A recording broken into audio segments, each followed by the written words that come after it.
Hello students, ये हमारा पहला ज्योग्राफी का क्लास है and we'll be starting with the first chapter that is resources and development. तो सबसे पहले क्लास शुरू होने से पहले I request all the students you should have your geography text books with you and you should turn to page number 1। So let's begin the chapter now. हमारे चारों तरफ जो एनवायरनमेंट है उसमें ऐसे बहुत सारे थिंग्स अवेलेबल हैं जिसको हम यूटिलाइज करते हैं। फॉर एग्जांपल देख लीजिए, मिनरल्स हो गया जैसे gold, coal, there are lots of metals and non metals. उसके अलावा हमको एनवायरनमेंट से क्या मिलता है? वेजिटेबल्स मिलता है, राइस मिलता है, वीट मिलता है, फ्रूट्स मिलता है, चिकन हो गया, मटन हो गया। उसके अलावा एनवायरनमेंट में क्या क्या है? You have wind, you have solar, जिस सबको यूटिलाइज करके हम इलेक्ट्रिसिटी प्रोड्यूस करते हैं। जो वाटर है, वाटर को भी हम लोग यूटिलाइज करते हैं। So there are so many things that are available in the environment, we use it. और ये सब चीज को जब हम लोग अपनी इच्छाओं को फुलफिल करने के लिए यूज करते हैं, then we call them as resource.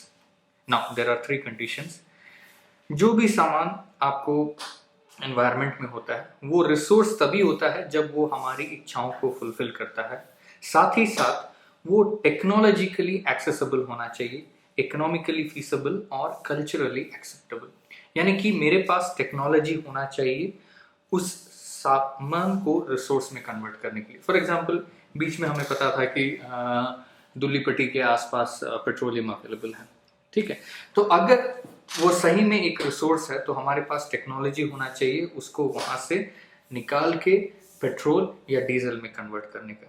उसके बाद हो गया इकोनॉमिकली फीसिबल। अगर मान लीजिए हमें पता चला है कि कहीं पे गोल्ड है, यानी कि ट्रेसेस ऑफ गोल्ड है, हम करोड़ों रुपया खर्च करके हम उसको एक्सट्रैक्ट करते हैं, लेकिन उतना खर्च करने के बाद जब पता चलता है कि सिर्फ 2 या 3 ग्राम गोल्ड मिलेगा, so that is not economically feasible. हम उसको मार्केट में नहीं बेच सकते हैं। यानी कि जितना पैसा हम उसको एक्सट्रैक्ट करने में लगाए हैं उतना पैसा हमें वापस बेचने में नहीं मिलेगा। So that is not economically feasible. And the third one is culturally acceptable.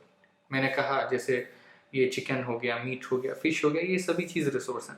मान लीजिए एक सोसाइटी है जहाँ पे सिर्फ वेजिटेरियन लोग रहते हैं, और अगर वहाँ पे आप चिकन ग्रो करते हैं या फिश ग्रो करते हैं और उसको सेल करेंगे, लोग उसको एक्सेप्ट नहीं करेंगे, तो वहाँ के लिए वो एक रिसोर्स नहीं होता है।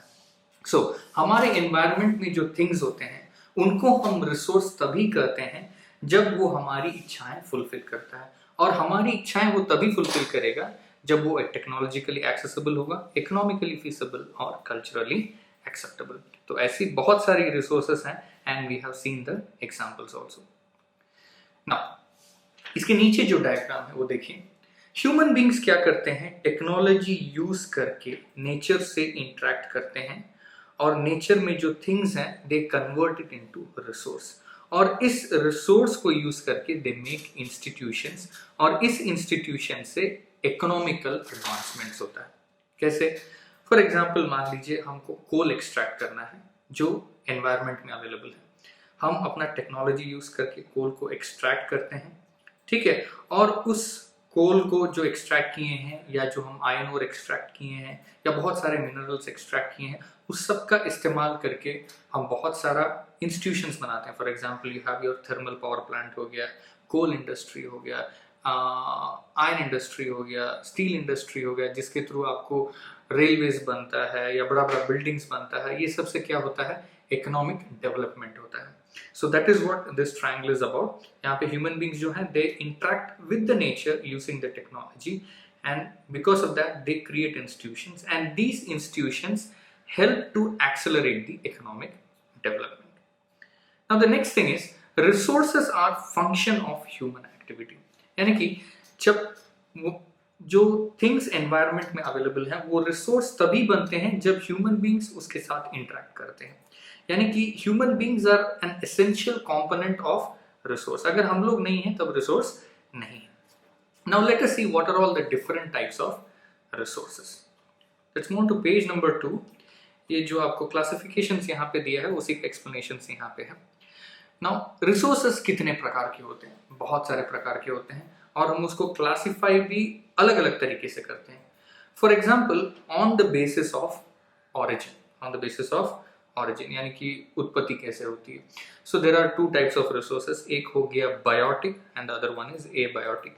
बायोटिक जिसमें लाइफ होता है, जिसमें जान होता है, जैसे आपको पेड़ पौधे हुए, जानवर हुए, मछली हुआ, life stock, all these are biotic resources. तो ये रिसोर्स क्यों है? क्योंकि ये हमारी इच्छाएं फुलफिल करता है, हम उसको खाने के लिए यूज करते हैं, उसके अलावा भी बहुत सारा मेडिसिनल यूज होता है। एबायोटिक रिसोर्सेस ऐसे रिसोर्सेस जिसमें जान नहीं होता है, फॉर एग्जाम्पल रॉक्स हो गया, मेटल्स हो गया, ये भी हमारी इच्छाओं को फुलफिल करता है, ये भी रिसोर्स है लेकिन इनमें जान नहीं होता, they are abiotic resources. Now on the basis of exhaustibility, exhaustibility means वो डिप्लीट होता है, यानी मान लीजिए अगर हम किसी चीज को यूज करते हैं, क्या हम यूज करने के बाद दोबारा उसे यूज कर सकते हैं?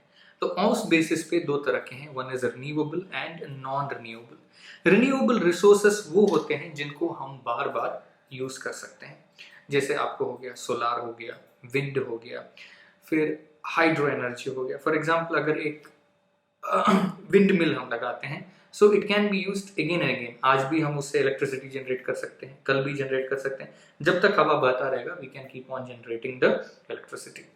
नाउ सर्टेन थिंग्स लाइक जैसे वाइल्ड लाइफ हुआ, आज हम लोग चिकन खाएं या मछली खाएं या राइस खाएं या रोटी खाएं, जो भी खाएं, आज खाएं कल भी खाएंगे, दोबारा उसको ग्रो करेंगे, फिर से हम लोग हार्वेस्ट करेंगे, फिर से खाएंगे। नाउ ये जो रिन्यूएबल रिसोर्स हैं, इसमें देखिए जो एग्जांपल्स दिया गया ये दो प्रकार के, एक हो गया कंटिन्यूअस, यानी कि जैसे विंड हो गया, सोलार हो गया, इलेक्ट्रिसिटी वो कंटिन्यूअसली फ्लो करता रहता है, और दूसरा बायोलॉजिकल जो हमारा फ्लोरा और फौना हो गया, यानी कि प्लांट्स हो गए और जो एनिमल्स हो गए, ये क्या है? बायोलॉजिकल है। And the next one is non renewable resources, ऐसे रिसोर्सेस जो एक बार यूज करने के बाद हम दोबारा यूज नहीं कर सकते हैं, जैसे आपका मेटल्स हो गया, वेरियस मिनरल्स हो गया एंड फॉसिल फ्यूल्स हो गया। ना इसमें भी देखिएगा कुछ नॉन रिन्यूएबल रिसोर्सेस जैसे आयन, ये भले ही हम एक बार कंप्लीट हो जाता है, इसको हम रिन्यू नहीं कर सकते हैं, लेकिन हम इसको क्या कर सकते हैं? रिसाइकिल कर सकते हैं। जैसे मान लीजिए हम आयन और स्टील को यूज करके अगर हम कोई गाड़ी बनाते हैं, 15 साल यूज किए, फिर उसको कबाड़ी में बेच के again it will go back to the factory, उसको पिघाला जाएगा and they will make into something else, so you can recycle it and use it again. लेकिन जो फॉसिल फ्यूल होता है उसको हम लोग रिसाइकिल नहीं कर सकते हैं। एक बार तेल यानी कि जो पेट्रोल डीजल है उसको गाड़ी में डाल के जला देंगे, दोबारा वो यूटिलाइज नहीं होगा। तो नॉन रिन्यूएबल रिसोर्स भी दो तरह के हैं, जैसे कुछ रिसोर्सेस जिनको हम रिसाइकिल कर सकते हैं, for example iron, and certain resources that can not be recycled. Next see on the basis of ownership, owner कौन है, यानी कि इस रिसोर्स का ओनर कौन है। फॉर एग्जांपल देखिए ये माउस है, ये लैपटॉप है, ये ओनर हम, something like that. So individual resources, community owned resources, national resources and international resources. Individual resources, individual means किसी एक व्यक्ति का व्यक्तिगत कोई रिसोर्स, फॉर एग्जाम्पल जैसे किसी व्यक्ति के नाम पे जमीन है, किसी व्यक्ति के नाम पे गाड़ी है, किसी के नाम पे छोटा सा पोखर है, ठीक है, प्लांटेशन है, तो ये सब क्या हो गया? इंडिविजुअल रिसोर्स हो गया। फॉर एग्जाम्पल ये कॉपी पेन अगर ये मेरा है, ये मेरा इंडिविजुअल रिसोर्स है। Next is community owned resource. Community owned resource society में जितने भी लोग हैं उनका होता है, किसी एक व्यक्ति का अपना नहीं होता है। जैसे टेम्पल हो गया, मॉस्क हो गया, उसके अलावा एक ऐसा ग्राउंड जहाँ पे सभी लोग जाके खेल सकते हैं, सभी लोग जाके पिकनिक मना सकते हैं, तो वो एक किसी व्यक्ति का अपना नहीं होता है, उस सोसाइटी में जितने भी लोग हैं उसको यूज कर सकते हैं, that is called community owned resources. And the next thing is national resources, जो देश का होता है। तो देश का जो बाउंड्री है, पॉलिटिकल बाउंड्री है, इंडिया का जो पॉलिटिकल बाउंड्री, अगर हम लोग इंडिया का मैप निकालते हैं उसके अंदर जो पॉलिटिकल बाउंड्री है, और उस पॉलिटिकल बाउंड्री के अंदर जितना भी मिनरल्स आता है, जितना भी फॉरेस्ट हो गया, वाइल्ड लाइफ, ठीक है, सभी चीजें क्या होती हैं? नेशनल रिसोर्सेस होती हैं। उसके अलावा जैसे आपको रेलवेज हो गया, रोडवेज हो गया, ठीक है, then so many other things जैसे पावर प्लांट्स हो गया, न्यूक्लियर पावर प्लांट्स हो गया, thermal power plants, all these are basically national resources. जो हमारा इंडिविजुअल और कम्युनिटी रिसोर्स भी है, वो भी एक तरह से लीगली नेशनल रिसोर्स भी होता है, क्योंकि जब चाहे सरकार हमसे ले सकती है। फॉर एग्जाम्पल अगर सरकार को रोड बनाना है तो सरकार आपका अपना ज़मीन वो ले सकती है। So basically everything is a national resource. Now political boundary के अलावा हम लोग के इंडिया में देखिएगा, India is a peninsula country. You have Arabian Sea on one side, Bay of Bengal on one side, और आपको इंडियन ओशन है। तो वो जो सी कोस्ट है, कोस्ट से लेके 12 नॉटिकल माइल पानी के अंदर जो एरिया होता है उसको हम टेरिटोरियल वाटर्स कहते हैं। ये डायग्राम देखिए जो आपकी स्क्रीन पर है। सो ये जो आपको सी कोस्ट से लेके 12 नॉटिकल माइल तक जो एरिया है दैट इज कॉल्ड टेरिटोरियल सी, और ये 12 नॉटिकल माइल से फर्दर 200 नॉटिकल माइल का जो डिस्टेंस है that is called exclusive economic zone. तो ये जो आप एरिया देख रहे हैं, इस एरिया के अंदर, समुद्र के अंदर जितना भी मिनरल्स होता है वो सब का लीगल राइट हमारे देश का है। इसके अलावा आप वहाँ पे बोटिंग कर सकते हैं, फिशिंग कर सकते हैं, कोई और रिक्रिएशनल वर्क भी कर सकते हैं। सिंपल एग्जांपल्स हम लोग देखेंगे, जैसे आपको पेट्रोलियम का ऑफशोर एक्सट्रैक्शन होता है, वो सब आपको इसी एक्सक्लूसिव इकोनॉमिक जोन में होता है। नाउ इंटरनेशनल रिसोर्सेस, तो ये 200 नॉटिकल माइल के आगे जो रिसोर्स है वो कौन यूटिलाइज करता है? They are basically international resources. उसके लिए एक अलग से गवर्निंग बॉडी है और वो लोग रूल्स बनाते हैं and they give the rights कि उसमें जो मिनरल्स है वो कौन यूटिलाइज करेगा। तो यहाँ पे एक एग्जांपल आपके बुक में दिया गया है कि इंडियन ओशन में जो एक्सक्लूसिव इकोनॉमिक जोन है, यानी कि टेरिटोरियल वाटर से 200 नॉटिकल माइल आगे का जो एरिया है, उससे भी आगे जो एरिया में आपको मैंगनीज नोड्यूल्स मिलता है, यानी कि इंटरनेशनल वाटर्स में, उसका राइट किसको दिया गया है? इंडिया को दिया गया है एक्सट्रैक्ट करने के लिए। Now on the basis of the status of development, तो हम लोग क्लियरली देखे हैं कि एनवायरमेंट में so many things are available, और वो थिंग रिसोर्स तभी बनता है जब हम लोग उसको डेवलप करते हैं। कैसे? टेक्नोलॉजी को यूज करके। तो उसका स्टेटस क्या है, कहां तक वो डेवलप हुआ है? So based on that we have potential resources, developed resources, stock resources and reserves. Potential resources क्या हुआ? जैसे मान लीजिए पोटेंशियल मतलब क्षमता है, जैसे आपको राजस्थान हो गया, गुजरात हो गया, वहाँ पे हवा बहुत बहता है तो हम लोग वहाँ पे विंड मिल्स रख सकते हैं, ठीक है, लेकिन अभी वहाँ पे उतना रखा नहीं गया, फ्यूचर में हम लोग रख सकते हैं। एंड सोलार भी, वहाँ पे धूप भी ज़्यादा होता है तो सोलार एनर्जी भी हम लोग यूटिलाइज कर सकते हैं। So all those are called potential resources.